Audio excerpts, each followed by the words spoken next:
Pernah kepikiran gak sih, apa sebetulnya job description kita sebagai manusia di planet ini?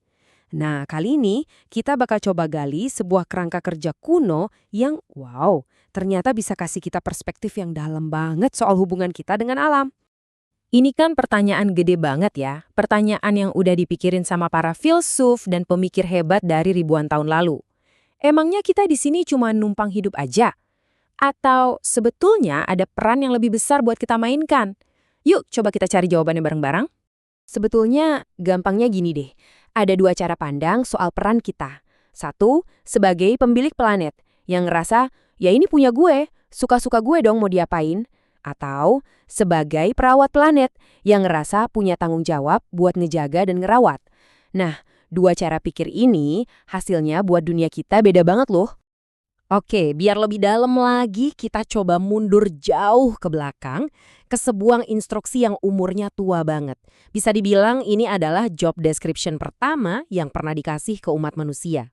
Oke, kita bedah bareng ya. Coba perhatiin deh kata kuncinya di sini mengusahakan dan memelihara.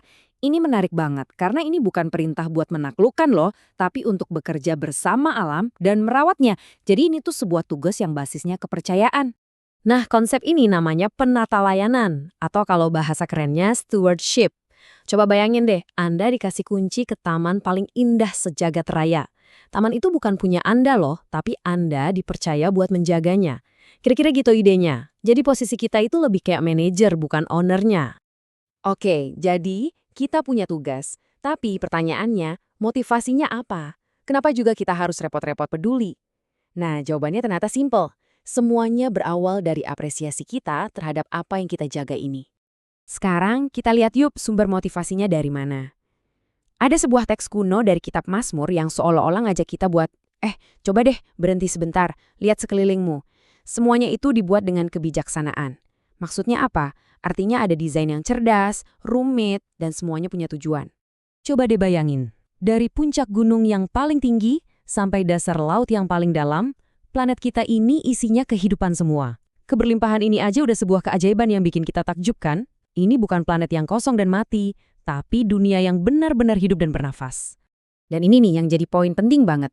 Setiap makhluk hidup, mulai dari plankton yang super kecil sampai paus biru yang raksasa, semuanya punya peran dalam tarian kehidupan yang luar biasa ini. Semuanya itu berharga. Nah, kesadaran inilah yang seharusnya jadi motivasi terbesar kita buat merawat mereka semua. Nah, apresiasi tadi itu akhirnya membawa kita ke sebuah kesadaran yang penting banget. Kita jadi sadar posisi kita yang sebenarnya di alam semesta ini. Ternyata ini bukan soal jadi penguasa loh, tapi soal jadi peserta yang sadar diri dalam sebuah sistem yang jauh lebih besar. Nah, ini nih, ini bagian yang benar-benar bikin kita mikir.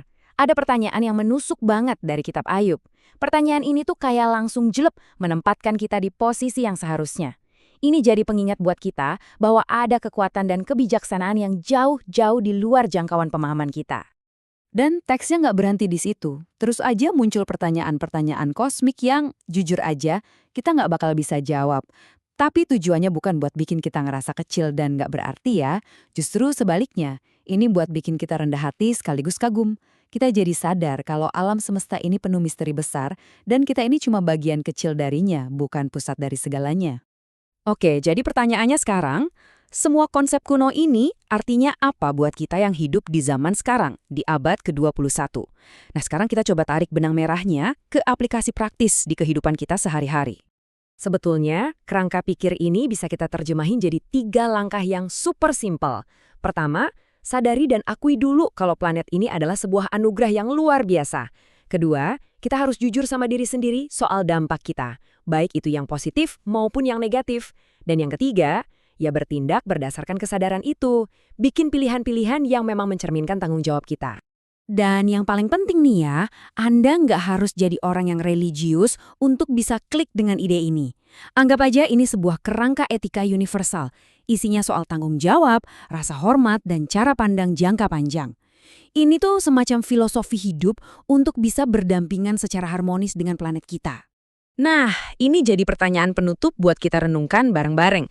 Kalau kita benar-benar menerima peran kita bukan sebagai pemilik, tapi sebagai perawat, sebagai seorang penata layan, kira-kira apa yang bakal berubah dari cara kita hidup sehari-hari? Aksi nyata apa yang bakal kita ambil yang bisa dimulai hari ini juga?